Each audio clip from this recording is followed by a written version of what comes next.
வணக்கம். நம்ம சேனலில் சிறுதானியத்தை வச்சு தோசை ஊற்றுறாங்க. அது என்னென்னு பார்க்கலாம்.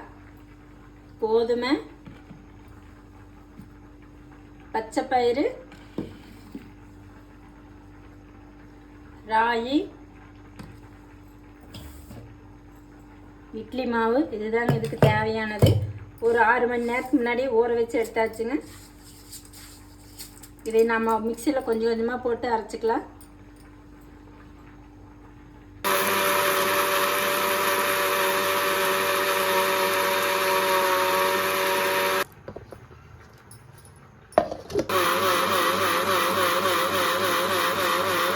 அப்படியே மூடி வச்சிருங்க. 5 நிமிஷத்துக்கு அப்புறம் எடுத்துக்கலாங்க. மூடியை தோசைக்கல் அடுப்பில் வச்சுக்கலாம்.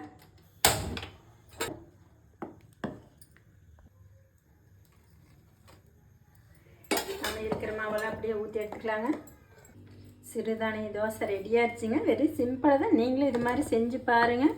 உங்களுக்கு பிடிச்சா ஷேர் பண்ணுங்கள், லைக் பண்ணுங்கள், மறக்காம சப்ஸ்கிரைப் பண்ணுங்கள், கமெண்ட் பண்ணுங்கள்.